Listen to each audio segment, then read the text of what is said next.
Namaste dear students, let's start the first chapter of class 10 science book chemical reactions. Definitions यहाँ पे मैंने दो definitions दी हैं chemical reaction की. पहले simple definition देखते हैं. Transformation of chemical substance into another chemical substance is known as chemical reaction. मतलब क्या है कि जैसे यहाँ पे एग्जाम्पल से देखते हैं magnesium plus oxygen form magnesium oxide. मतलब दो केमिकल सब्सटेंस मिल करके एक तीसरा केमिकल सब्सटेंस बना रहे हैं, तो इसको बोलते हैं हम केमिकल रिएक्शन. अब हम इसमें दो से ज्यादा भी हो सकते हैं, वो चीज हम अभी आगे जस्ट देखेंगे.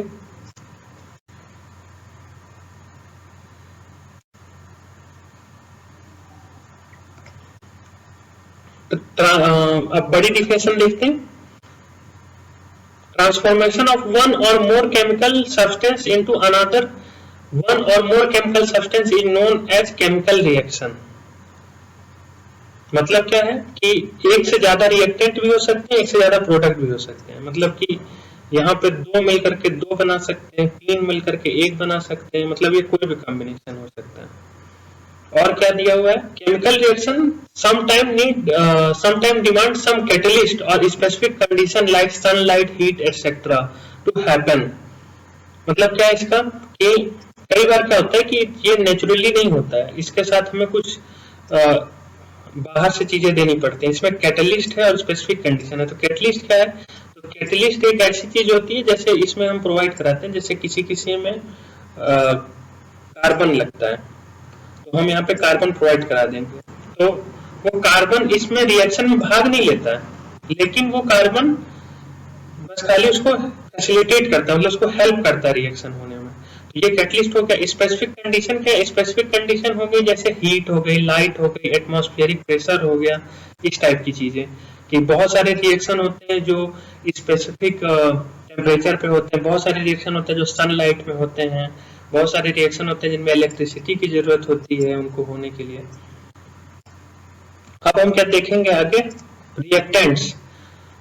रिएक्टेंट्स क्या है, the substance which take part in a chemical reaction is a reactant. मतलब जो सब्सटेंस कोई प्रोडक्ट बना रहे हैं, मतलब जो सब्सटेंस रिएक्ट हो रहे हैं उनको रिएक्टेंट्स बोला जाता है. अब प्रोडक्ट क्या है, product the new substance produced as a result of chemical reaction is a product. जब दो केमिकल मिल करके तीसरा बनाते हैं सब्सटेंस तो उसको बोलते हैं प्रोडक्ट, जो बनता है. अब हम देखते हैं आगे केमिकल प्रॉपर्टीज.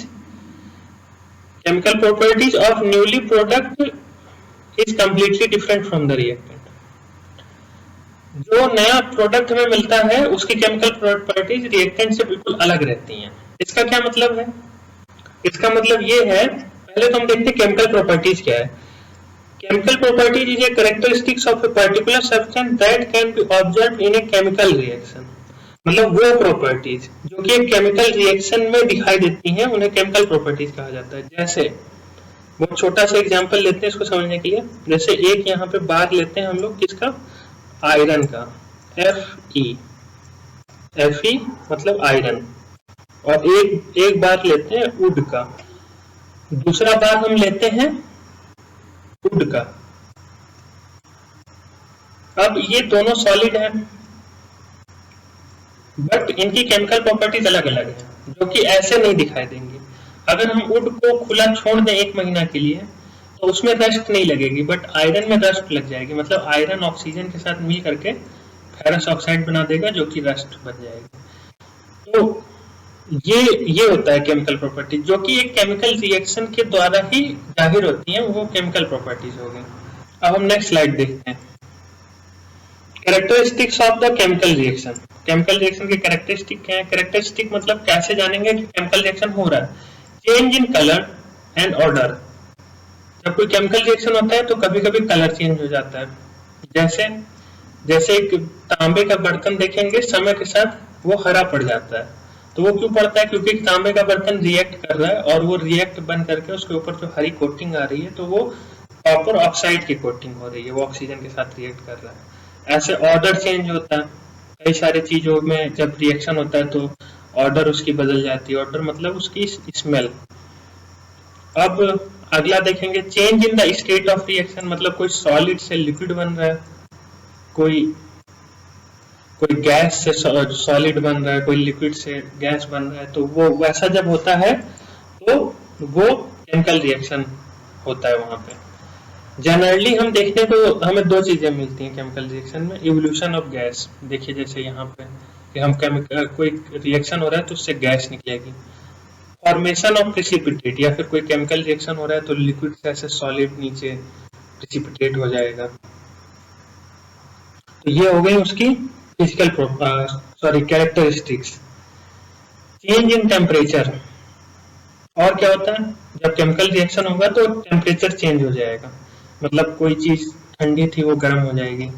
ये चीज हम लाइम के साथ देखते हैं, जब हम लाइम को पानी में मिलाते हैं, लाइम मतलब क्या, लाइम मतलब चूना, तो वो गर्म होने लगता है, तो वो चेंज इन टेम्परेचर कर रहा है, मतलब वो पानी के साथ रिएक्ट कर रहा है। केमिकल इक्वेशंस, केमिकल इक्वेशंस क्या है, there is a need of chemical equation because when we write it in word it is quite long and confusing. मतलब क्या है इसका कि केमिकल इक्वेशन की हमें जरूरत क्यों होगी, जब हम वर्ड में लिखते हैं तो काफी लंबा और कंफ्यूजिंग हो जाता है। जैसे यहाँ पे मैग्नीशियम और ऑक्सीजन मैग्नीशियम ऑक्साइड फॉर्म करते हैं तो ये बहुत लंबा है, ये तो बहुत छोटा सा रिएक्शन था, कई सारे रिएक्शन बहुत लंबे होंगे जो कि बहुत कंफ्यूजिंग हो जाएंगे वर्ड में। तो इसलिए हमें किस चीज की जरूरत पड़ती है, हमें जरूरत पड़ती है केमिकल इक्वेशन की। तो केमिकल इक्वेशन क्या है, इसकी डिफिनेशन देखेंगे, पहले छोटी डिफिनेशन देखेंगे, फिर इसकी डिटेल्स में देखेंगे। Representation of A chemical reaction with formula and symbol of a substance is called chemical equation. मतलब क्या है कि जब हम उसके फॉर्मूला का यूज करेंगे,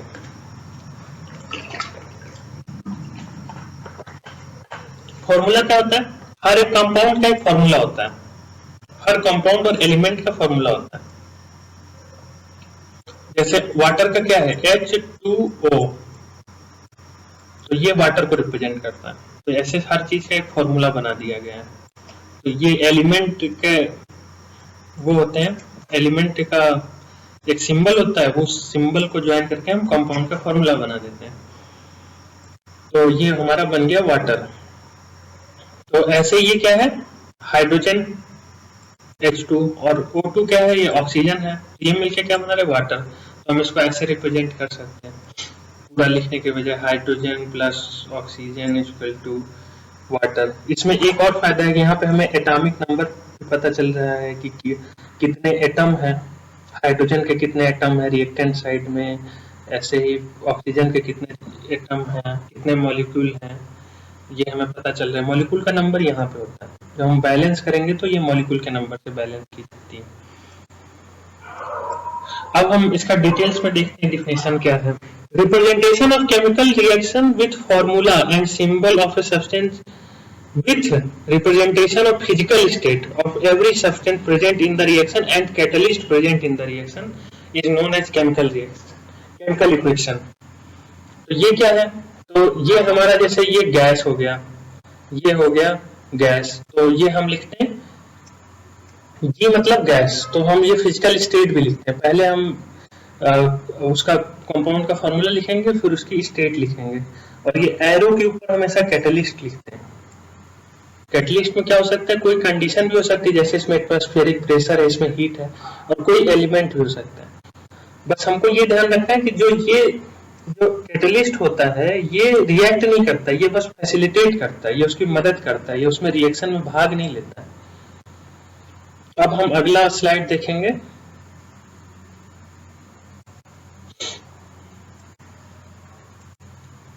important points about chemical equation. Chemical equation के बारे में कुछ इंपॉर्टेंट पॉइंट देख लेते हैं। लेफ्ट हैंड साइड में हमेशा रिएक्टेंट लिखा जाएगा, रिएक्टेंट कभी राइट हैंड साइड में नहीं लिखा जाएगा। राइट हैंड साइड में हमेशा प्रोडक्ट लिखा जाएगा, और अगर एक से ज्यादा होंगे तो उनको प्लस से जोड़ा जाएगा। बहुत सिंपल है। तो ये हमारे हो गए रिएक्टेंट लेफ्ट हैंड साइड में, ये हो गए हमारे प्रोडक्ट राइट हैंड साइड में, और हमारे प्रोडक्ट ज्यादा थे तो हमने प्लस साइन से जोड़ दिया इन्हें। LHS and RHS are connected with an arrow sign also point towards the direction of the reaction. Condition and catalyst are shown above the arrow। तो ये एरो साइन बहुत इंपॉर्टेंट है। ये रिएक्शन किस डायरेक्शन में हो रहा है, मतलब ये रिएक्टेंट प्रोडक्ट बन रहे हैं, तो ये इसका डायरेक्शन भी शो करता है, और साथ में ये जो एरो होता है इसी के ऊपर हम कैटलिस्ट लिखते हैं, क्या चीज की जरूरत क्या चीज की मदद ली जा रही है रिएक्शन होने में। तो इसमें एरो तो आपको लग रहा होगा कि हमेशा रिएक्टेंट से प्रोडक्ट ही बनेगा, लेकिन जब आप हायर क्लासेस में जाएंगे तो आपको पता चलेगा कि इस टाइप का सिंबल भी यूज होता है। इसका मतलब ये होता है कि साइमल्टेनियसली रिएक्टेंट से प्रोडक्ट बन रहा है और प्रोडक्ट से फिर रिएक्टेंट भी बन रहा है उसी सेम केमिकल रिएक्शन में। तो हम लोग इस टाइप का यूज करते हैं सिंबल। वो सब हायर क्लास की चीजें हैं। अभी आपको बस ये ध्यान रखना है कि ये बस डायरेक्शन दिखाता है, जो कि हमेशा रिएक्टेंट से प्रोडक्ट साइड की होगा। अभी state of a substance is shown after substance in short form, मतलब ये स्टेट जो है ये रिएक्शन के बाद शो की जाएगी हमेशा, जो मतलब सॉरी रिएक्टेंट के बाद शो की जाएगी, प्रोडक्ट के बाद शो की जाएगी। मतलब क्या है कि ये जो फॉर्मूला है हमारा प्रोडक्ट का या रिएक्टेंट का, उसमें उसके बाद हम उसकी स्टेट बताएंगे। एस मतलब सॉलिड, टी मतलब गैस, इस टाइप से।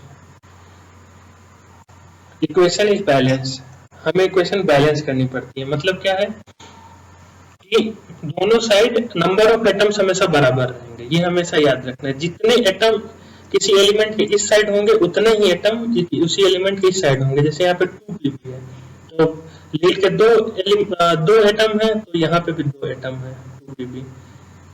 ऐसे ही नाइट्रोजन के कितने हैं, तो ये 2 4 और यहाँ पे 4 नाइट्रोजन। तो इसको हम बहुत डिटेल्स में अभी देखेंगे। यहाँ पे बैलेंसिंग ऑफ केमिकल इक्वेशन, इसका मैं एक सेपरेट वीडियो बनाऊंगा जिसमें और डिटेल्स में ये टॉपिक में अलग से पढ़ाऊंगा, बट यहाँ पे हम लोग जितना सफिशिएंट है उतना भी देखने वाले हैं। सबसे पहले तो ये कुछ गोल्डन रूल्स, ये जो हमेशा आप याद रखेंगे बैलेंस करने से पहले, ये आपको कहीं नहीं मिलेगी ऐसे, बट ये हमेशा अगर आप याद रखेंगे तो आपकी कभी गलती नहीं होगी बैलेंस करने में। सबसे पहली क्या है, in a chemical reaction there is no change in number of atoms, therefore number of atom in the reactant side must be equal to the product side। मतलब क्या है, जैसे यहाँ पे क्या है 2pb, तो 2pb मतलब कितना हो गया, pb मतलब लीड के कितने एटम हो गए, 2 हो गए। यहाँ पे भी 2pb है तो यहाँ पे भी 2 हो गए। तो रिएक्टेंट और प्रोडक्ट साइड में वो हमेशा बराबर होगा। आगे क्या है, to equalize the number of atoms it must remember that we cannot alter the formula of the compound। This means that to make oxygen 4 atoms you cannot make O2 to O4, you have to make 2O2। मतलब क्या निकल रहा है इसका, इसका मतलब ये निकल रहा है कि हम लोग फॉर्मूला में चेंज नहीं कर सकते। ये जो फॉर्मूला है ये सेम रहेगा। जब भी हम बैलेंस करेंगे, जब भी इक्वेशन में दोनों साइड के एटम के नंबर को बराबर करेंगे तो ये फॉर्मूला सेम रहेगा, ये नहीं चेंज होता है। इसमें हम लोग नहीं जोड़ घटाना कर सकते, इसमें 2 को 4 कर दिए, ऐसा नहीं कर सकते। बस खाली हम इसके आगे नंबर जोड़ सकते हैं, बस हमें आगे नंबर जोड़ करके इसको बैलेंस करना होता है। इसको मैं समझाता हूँ आखिर ये ऐसा क्यों है। जैसे H2O है तो ये होता है वाटर, और अगर हम इसको H2O2 बना दें तो H2O2 बना देंगे तो ये हो जाएगा क्या, ये हो जाएगा हाइड्रोजन पेरोक्साइड।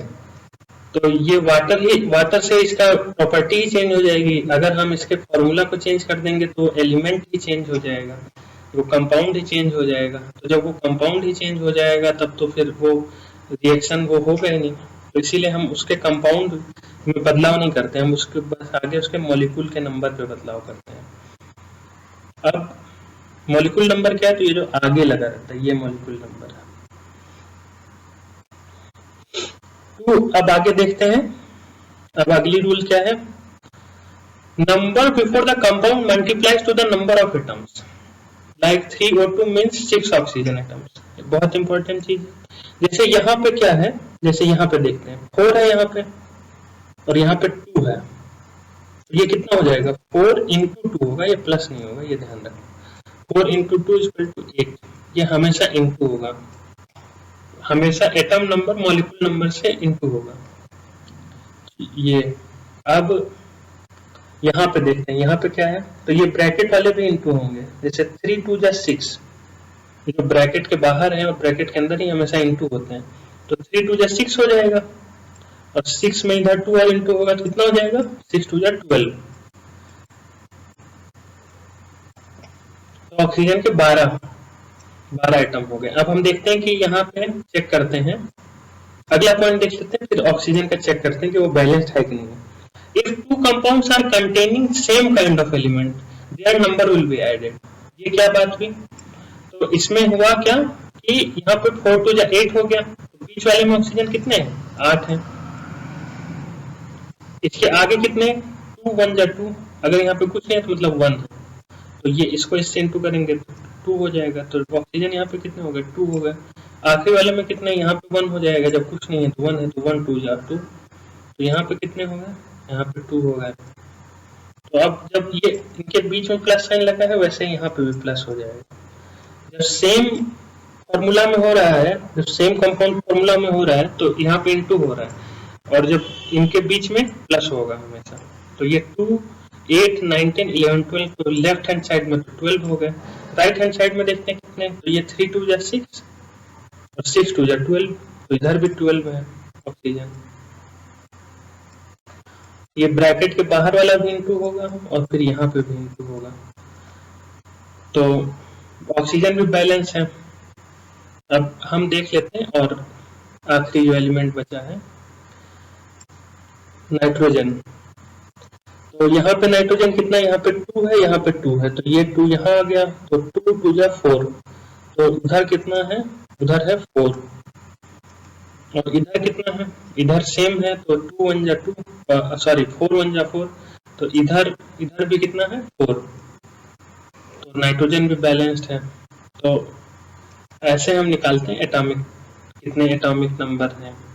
जब हम सेम फॉर्मूला के अंदर देखेंगे तो हमेशा ये इनटू होंगे, और इनके जब दो के बीच में ये प्लस होंगे।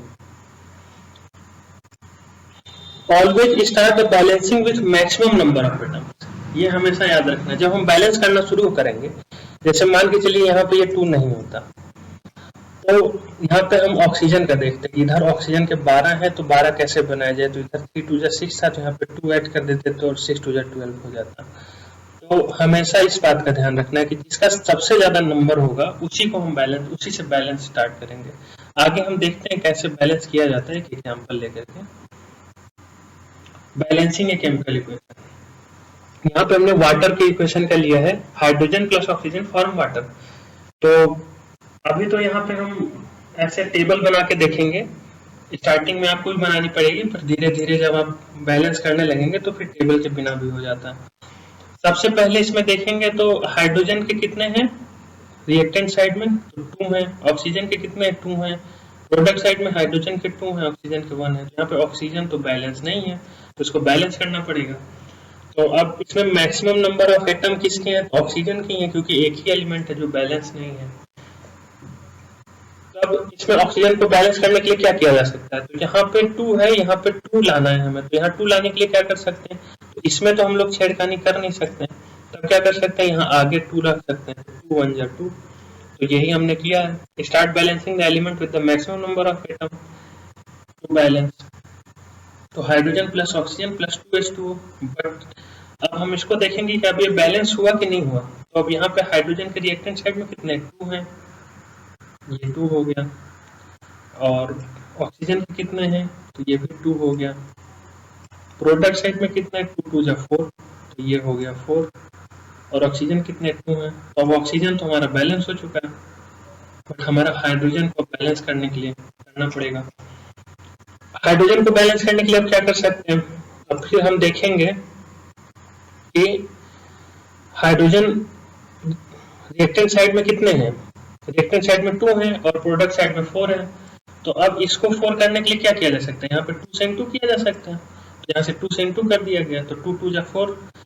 तो now we will balance the rest and like this until the whole equation is balance. तो यहाँ पे तो जल्दी बैलेंस हो गया, नहीं तो कई सारी स्टेप्स जाती हैं, एक एक करके सारे बैलेंस होते जाते हैं। तो अब देखेंगे हमारा ऑक्सीजन तो बैलेंस ही है, अब हाइड्रोजन की बारी है। तो हाइड्रोजन में यहाँ 4 थे और इधर 2 2 4, ये भी 4, तो हाइड्रोजन भी हमारा बैलेंस हो गया। अब ये इक्वेशन बैलेंस हो चुकी है, लेकिन अभी एक स्टेप और बची है। अब इसमें हम क्या करेंगे? We will add the state and conditions of the equation. तो यहाँ पे हम लोगों ने स्टेट डाल दी, गैस और लिक्विड, और कंडीशन क्या है?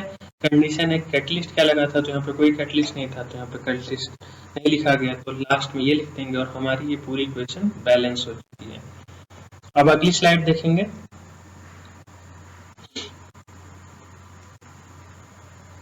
Symbols used in a chemical equation.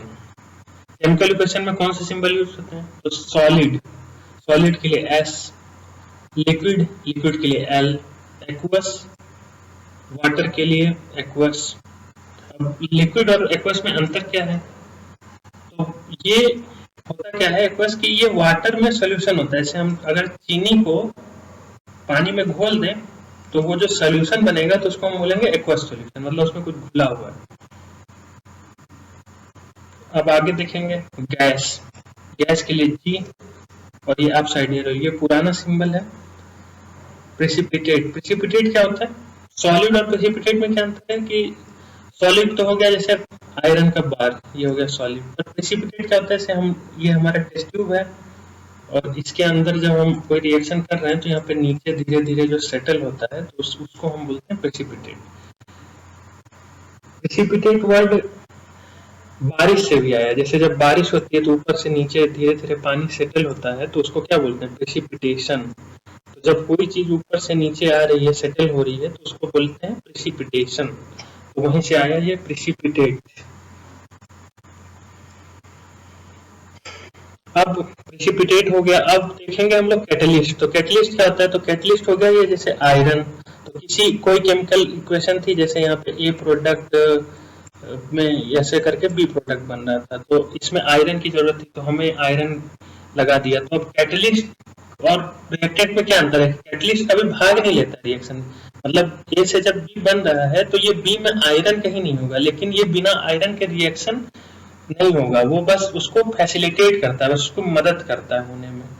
तो वो हम कैसे लिखते हैं? तो जैसे आयरन जरूरत थी तो FeS लिख दिया। तो S क्या है? सॉलिड स्टेट में, मतलब आयरन की सॉलिड स्टेट में जरूरत थी, तो ये हो गया कैटलिस्ट। हीट, हीट को कैसे लिखते हैं? हीट को या तो डायरेक्ट हीट लिख दीजिए या डेल्टा बना दीजिए। इलेक्ट्रिसिटी, इलेक्ट्रिसिटी के लिए ऐसे इलेक्ट्रोलाइसिस लिख दीजिए। रिएक्शन स्पेसिफिक प्रेशर में हो रहा है तो इतना ATM, और स्पेसिफिक टेम्परेचर में हो रहा है तो इतने डिग्री सेल्सियस। तो ये हो गए हमारे सिंबल्स, वेरी इंपॉर्टेंट। अब देखते हैं टाइप्स ऑफ केमिकल रिएक्शन। सबसे पहले कॉम्बिनेशन रिएक्शन। कॉम्बिनेशन रिएक्शन क्या है? तो यहाँ पे इसका simple formula A + B forms AB, मतलब दो रिएक्टेंट मिलके एक प्रोडक्ट बना रहे हैं, या दो से ज्यादा रिएक्टेंट मिलके एक प्रोडक्ट बना रहे हैं। तो इसका डिफिनेशन देख लेते हैं। When two or more reactants react to form a single product, it is called combination reaction. जैसे C + O2 फॉर्म CO2, मतलब carbon plus oxygen form carbon dioxide. 2H2O + O2 form water, मतलब hydrogen plus oxygen form water. तो ये दो मिलकर के एक बना रहे हैं, या दो से ज्यादा मिलकर के भी बना सकते हैं। Energy is release in many combination reaction. Generally combination reaction में एनर्जी रिलीज होती है। ये क्या है केमिकल? ये लाइम है, चूना। जब हम चूना को पानी में मिलाते हैं तो क्या बन जाता है? ये हमारा बन जाता है कैल्शियम हाइड्रोक्साइड। तो उसके साथ क्या होती है? हीट रिलीज होती है, तो इसीलिए इसमें हमेशा एनर्जी रिलीज होती है। अब हम एक चीज और ध्यान देंगे कि यहाँ पे कॉम्बिनेशन रिएक्शन दूसरे टाइप का रिएक्शन हो सकता है, जैसे एक्सोथर्मिक रिएक्शन। एक्सोथर्मिक रिएक्शन क्या होता है? Reaction in which heat is released is known as exothermic reaction, मतलब एक ही रिएक्शन कई टाइप के रिएक्शन में आ सकता है। तो ये कॉम्बिनेशन रिएक्शन भी है और एक्सोथर्मिक रिएक्शन भी है। बट ऐसा जरूरी नहीं है कि सारे एक्सोथर्मिक रिएक्शन कॉम्बिनेशन रिएक्शन ही हो। जैसे कि यहाँ पे एक एग्जांपल दिया गया है, ये हम नेचुरल गैस क्या है? ये मीथेन है। जब हम ये मीथेन को बर्न कर रहे हैं तो इसमें कार्बन डाइऑक्साइड प्लस वाटर मिल रहा है, तो इसमें भी हीट रिलीज हो रही है। तो ये हो गया हमारा एक्सोथर्मिक रिएक्शन। अब हम देखेंगे रेस्पिरेशन। रेस्पिरेशन क्या है? रेस्पिरेशन प्रोसेस है, ये एक एक्सोथर्मिक प्रोसेस है जिससे हमारी बॉडी को एनर्जी मिलती है। तो ये क्या है? This is an exothermic process by which our body make energy. In this process, carbohydrate form glucose, and then glucose is combined with oxygen to form energy in addition to water and carbon dioxide. मतलब क्या है? ये है हमारा glucose और इसमें oxygen plus हो रहा है और ये क्या फॉर्म कर रहा है, carbon dioxide plus water plus energy. तो ये ग्लूकोज हमें कार्बोहाइड्रेट से मिलता है जो हम खाते हैं, और ये ऑक्सीजन जो हम सांस लेते हैं उससे मिलता है। दोनों कंबाइन होकर कार्बन डाइऑक्साइड निकलता है और वाटर निकलता है। ये दोनों तो बाई प्रोडक्ट है, ये दोनों शरीर से बाहर निकल जाते हैं, और ये जो एनर्जी होती है यही एनर्जी हमें एनर्जी प्रोवाइड कराती है। ये हो गया हमारा respiration, very important reaction. Decomposition reaction, decomposition reaction क्या है, जब एक रिएक्टेंट टूट करके दो या दो से ज्यादा प्रोडक्ट बन जाता है। When one reactant is broken down into two or more product, it is called decomposition reaction. जैसे हम यहाँ पे एक एग्जांपल देखते हैं, जैसे कैल्शियम कार्बोनेट को हीट दिया गया तो ये कैल्शियम ऑक्साइड और कार्बन डाइऑक्साइड बन गया। तो ये हीट देने की वजह से ये दो प्रोडक्ट में डिवाइड हो गया। तो decomposition reaction need energy to break down the reactant. The energy is provided in form of heat, light और electricity. तो ये एनर्जी किस फॉर्म में मिलती है, ये हमें हीट के फॉर्म में मिल सकती है, हमें लाइट के फॉर्म में मिल सकती है, ये हमें मिल सकती है इलेक्ट्रिसिटी के फॉर्म में। जब ये हमें हीट के फॉर्म में मिलेगी तो हम इसको क्या बोलेंगे, थर्मल डिकम्पोजिशन। ये वेरी कॉमन रिएक्शन है ये थर्मल डिकम्पोजिशन। जैसे यहाँ पे FeSO4 को हीट दिया गया तो Fe2O3 बना प्लस SO2 बना प्लस SO3 बना। ये सारे कंपाउंड्स के नाम मैं आपको नहीं बता रहा हूँ, ये आप बुक में देख करके कमेंट सेक्शन में कमेंट कीजिए। इलेक्ट्रोलाइटिक डिकम्पोजिशन, इलेक्ट्रोलाइटिक डिकम्पोजिशन क्या है, when electricity is used to carry a decomposition. जब इलेक्ट्रिसिटी यूज होती है, जैसे वाटर में जब हम इलेक्ट्रोलाइसिस करेंगे तो उससे क्या बनेगा, 2H2O मतलब हाइड्रोजन और ऑक्सीजन। तो यहाँ पे वाटर में इलेक्ट्रिसिटी पास करने की वजह से ये डिकम्पोजिशन हो रहा है। उसके बाद photodecomposition, when light is used to carry out decomposition reaction it is called photodecomposition. जैसे यहाँ पे क्या है, सिल्वर ब्रोमाइड में सनलाइट दी गई तो ये सिल्वर बना प्लस ब्रोमीन बना। ये वाला जो फॉर्मूला है ये हमारा ब्लैक एंड व्हाइट फोटोग्राफी में यूज होता है। ये हमारे व्हाइट कलर की होती है सिल्वर। अब हम देखेंगे क्या, endothermic reaction. The reaction in which energy is absorbed is known as endothermic reaction. All decomposition reaction are endothermic because they need energy to break down the reactant.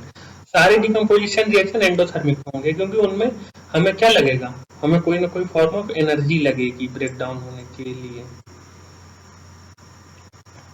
तो इसमें क्या है, ये है 2AgCl, इसको सनलाइट मिला है तो ये 2Ag प्लस Cl2 बन गया। मतलब सिल्वर क्लोराइड को सनलाइट दिया गया तो सिल्वर और क्लोरीन बन गया। ये एक एंडोथर्मिक है क्योंकि इसमें हमें क्या लग रही है, एनर्जी लग रही है। डिस्प्लेसमेंट रिएक्शन, डिस्प्लेसमेंट रिएक्शन क्या है, जैसे यहाँ पे इसका फॉर्मूला दिया गया A plus BC form AC plus B, मतलब A ने B को रिप्लेस कर दिया। तो the reaction in which A more reactive element displaces a less reactive element from a compound is known as displacement reaction. जैसे zinc plus hydrochloric acid form zinc chloride plus hydrogen gas. तो मतलब zinc ने क्या किया, hydrogen को replace कर दिया। ऐसे यहाँ पे हम देखेंगे zinc plus copper sulphate form zinc sulphate plus copper. तो इसने जिंक ने कॉपर को रिप्लेस कर दिया। अब कौन किसको रिप्लेस करेगा ये कैसे डिसाइड होगा, तो जो ज्यादा रिएक्टिव होगा वो कम रिएक्टिव को रिप्लेस कर देगा। यहाँ पे मैंने बहुत सिंपल चार्ट दिया है जो बहुत इंपॉर्टेंट एलिमेंट्स का रिएक्टिविटी का। तो सबसे रिएक्टिव कौन सा है, पोटेशियम, उसके बाद सोडियम, उसके बाद लिथियम, उसके बाद कैल्शियम, उसके बाद मैग्नीशियम, उसके बाद जिंक, उसके बाद आयरन, उसके बाद कॉपर, उसके बाद सिल्वर, उसके बाद गोल्ड। तो इसमें क्या है, जिंक आयरन को रिप्लेस करेगा, जिंक कॉपर को रिप्लेस करेगा, जिंक सिल्वर को रिप्लेस करेगा, वैसे कैल्शियम जिंक को रिप्लेस कर देगा, वैसे पोटेशियम कैल्शियम को रिप्लेस कर देगा। तो ये ऐसे चलती है हमारी रिएक्टिविटी सीरीज। ये हो गई हमारी रिएक्टिविटी। अब हम देखते हैं आगे, zinc was able to replace hydrogen and copper in the above reaction because zinc is more reactive than copper. वही जो मैंने अभी बताया, double displacement reaction. The reaction in which there is exchange of ion take place between the reactant is known as double displacement reaction. अब सबसे पहले ion क्या होता है ये देख लेते हैं। आयन्स, आयन क्या है? जैसे ये तो कंपाउंड है तो ये तो स्टेबल है, इसकी चार्ज 0 है, ये मतलब 0 का मतलब ना ये पॉजिटिवली चार्ज है या निगेटिवली चार्ज है। लेकिन अगर ये कोई चीज पॉजिटिवली या निगेटिवली चार्ज होगी तो उसको हम आयन बोलेंगे। तो आयन इज एन एटम और molecule that carries electric charge. इसके बारे में हम लोग बहुत डिटेल्स में क्लास 12 में पढ़ेंगे, बट अभी के लिए इतना ध्यान रख लीजिए। तो जैसे ये सोडियम है तो ये पॉजिटिवली चार्ज है, ऐसी Cl जो क्लोरीन है ये निगेटिवली चार्ज है, तो ये दोनों मिलकर क्या बना देते हैं? NaCl। उसमें ये क्या होता है? NaCl ये होता है हमारा कॉमन सॉल्ट, जो घर में नमक हम यूज करते हैं। एंड अब हम देखेंगे negatively charge ions or anions and positively charge ions or cations. जो निगेटिवली चार्ज है वो उनको एनायन बोला जाता है और पॉजिटिवली चार्ज उनको कैटायन बोला जाता है। तो ये हमारा Na था पॉजिटिवली चार्ज, तो ये क्या है? ये कैटायन है। और ब्रोमीन है निगेटिवली चार्ज, तो ये है एनायन है। तो ये जिसमें exchange of ions take place, it is known as double displacement reaction. जैसे Na+ क्या है? ये पॉजिटिवली चार्ज है। सल्फर क्या है? निगेटिवली चार्ज है। ये BaCl क्या है? तो इसमें Ba क्या होगा? पॉजिटिवली चार्ज होगा। क्लोराइड क्या होगा? निगेटिवली चार्ज होगा। तो ये इसको ले लेगा, ये क्या बन जाएगा? NaCl। और ये वाला पॉजिटिव इसके निगेटिव को ले लेगा, तो ये क्या बन जाएगा? BaSO4। तो ये एक्सचेंज हो जाता है कैटायन एनायन का। अब हम आगे देखेंगे प्रेसिपिटेशन रिएक्शन। प्रेसिपिटेशन रिएक्शन क्या है? The reaction in which precipitation is form is known as precipitation reaction. तो ये BaSO4 है, ये प्रेसिपिटेट के रूप में फॉर्म होता है। ये देखिए यहाँ पे PPT लिखा हुआ है। तो प्रेसिपिटेशन के बारे में मैंने पहले भी बताया था कि जो कोई, जैसे ये टेस्ट ट्यूब है और जब इसमें लिक्विड है और इसमें कोई रिएक्शन होकर ऐसे सॉलिड नीचे प्रेसिपिटेट करेगा तो उसको बोलते हैं प्रेसिपिटेशन। अब क्या हम देखते हैं आखिरी, salt. In chemistry salt means compound consisting of ionic assembly of anion and cation. तो ये क्या है? जैसे NaCl, तो इसमें Na+ है, Cl- है, CuSO4 तो Ca+SO4-। तो ये जो असेंबली है, जो एक एनायन और एक कैटायन से मिलकर जब कोई प्रोडक्ट बनता है तो उसको हम क्या बोलते हैं? उसको सॉल्ट बोलते हैं। अब आखिरी slide, oxidation and reduction reaction. Oxidation, oxidation क्या है? If a substance gains oxygen and loses hydrogen in a reaction it is oxidized. तो यहाँ पे ऑक्सीडेशन हो रहा है। ऑक्सीडेशन के लिए क्या चाहिए? ऑक्सीजन को गेन करना है, मतलब प्लस ऑक्सीजन माइनस हाइड्रोजन। अगर ये दोनों चीज हो रही तो ऑक्सीडेशन है। मतलब जैसे यहाँ पे copper plus oxygen form copper oxide, तो इसमें ऑक्सीजन प्लस हो रहा है तो ऑक्सीडेशन है। रिडक्शन क्या है? If a substance loses oxygen and gains hydrogen it is reduce. तो ये यहाँ पे रिडक्शन हो रहा है। तो यहाँ पे क्या है? माइनस ऑक्सीजन और प्लस हाइड्रोजन। इसमें से कोई एक होगा वही जरूरी है, जरूरी नहीं दोनों चीजें हो, एक होने से ही ये हो जाता है। तो यहाँ पे हाइड्रोजन में फ्लोरीन ऐड हो रही है तो ये हो गया हमारा रिडक्शन, क्योंकि हाइड्रोजन गेन हो रहा है। अब कई बार क्या होता है, कई बार क्या मैक्सिमम हमेशा क्या होता है कि ये दोनों चीजें साथ साथ होती हैं, ऑक्सीडेशन और रिडक्शन। तो उसको हम क्या बोलते हैं? Redox reaction. The reaction where both oxidation and reduction takes place simultaneously. जैसे यहाँ पे हम एक एग्जांपल देखेंगे, COU+H2 फॉर्म CO+H2O। तो यहाँ पे क्या हुआ? कॉपर में ऑक्सीजन लूज कर दिया तो ये क्या हो गया? रिड्यूस्ड हो गया। और हाइड्रोजन ने क्या किया? हाइड्रोजन ने ऑक्सीजन गेन कर लिया तो ये क्या हो गया? ऑक्सीडाइज्ड हो गया। तो दोनों हो गए, तो ये हो गया हमारा रेडॉक्स रिएक्शन। ऐसे ही जिंक में, जिंक ने ऑक्सीजन लूज कर दिया तो क्या हो गया? रिडक्शन हो गया। और कार्बन ने वही ऑक्सीजन गेन कर लिया तो ये क्या हो गया? ऑक्सीडेशन हो गया। तो ये भी हो गया रेडॉक्स रिएक्शन। तो ये होता है हमारा रेडॉक्स रिएक्शन। अब ये जो ऑक्सीडेशन और रिडक्शन होता है इसका हम डेली लाइफ में देखते हैं कि क्या इफेक्ट होता है। Effect of oxidation and reduction in daily life. तो इसमें दो चीजें हैं जो कि बहुत क्रूशियल हैं। पहला तो कोरोशन। तो कोरोशन क्या होता है? It is a process in which due to oxidation of metal it changes into metal oxide which bring undesirable result in physical properties of the metal। जैसे आयरन है तो उसके ऊपर रस्ट लग जाती है, तो ये है कोरोशन। तो क्यों होता है? क्योंकि उसमें ऑक्सीजन ऐड हो जाता है आयरन में, जो कि यहाँ पे फॉर्मूला दिया हुआ है। ऑक्सीजन में आयरन में ऑक्सीजन ऐड हुआ, वाटर ऐड हुआ, तो उससे हमें क्या मिल गई? रस्ट मिल गई, जो कि अनडिजायरेबल, जो कि उसकी फिजिकल प्रॉपर्टीज को चेंज कर देती है और उसकी वजह से वो हमारे काम का नहीं रहता। ऐसे ही कॉपर में होता है, कॉपर में ग्रीन कलर का उसकी लेयर बन जाती है ऊपर। गोल्ड में कोरोशन बहुत कम होता है, इसका कारण क्यों? ये आप सोचिए। क्योंकि उसमें क्यों है? क्योंकि ये गोल्ड बहुत लेस रिएक्टिव है, गोल्ड रिएक्ट नहीं करता। तो जितना कम रिएक्ट करेगा उतना वो वाटर से भी कम रिएक्ट करेगा, उतना ही वो ऑक्सीजन से भी कम रिएक्ट करेगा।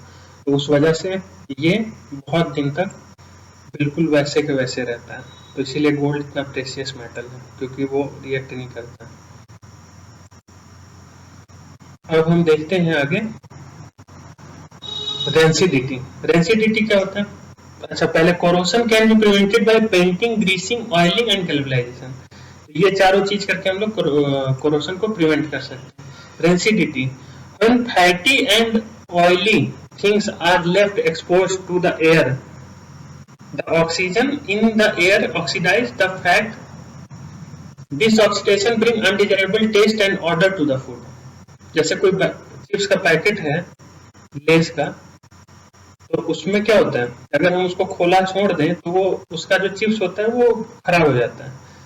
तो वही चीज है, वो उसमें ऑक्सीडेशन हो जाता है उसके फैट्स में, तो इस वजह से उसका टेस्ट खराब हो जाता है। तो उसी वजह से उसको रेंसिडिटी बोला जाता है। तो इसको कैसे प्रिवेंट किया जाए रेंसिडिटी को? तो इसको प्रिवेंट करने के लिए rancidity can be prevented by adding antioxidant, vacuum packing, nitrogen packing. Nitrogen packing क्या है? जो चिप्स के पैकेट में नाइट्रोजन भर दी जाती है, ऑक्सीजन हटा दिया जाता है। तो नाइट्रोजन रिएक्ट नहीं करेगा, ऑक्सीजन रहेगा तो वो रिएक्ट करके उसको रेंसिड कर देगा।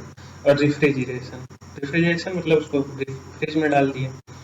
वैक्यूम पैकिंग, वैक्यूम कर दिए, पैकिंग से हवा ही निकाल दिए सारी। एंटीऑक्सीडेंट, एंटीऑक्सीडेंट क्या है कि ये हमारे ऑक्सीडेशन नहीं होने देते हैं, ऐसे कुछ केमिकल होते हैं। तो इसी के साथ ये हमारा चैप्टर फर्स्ट कंक्लूड होता है।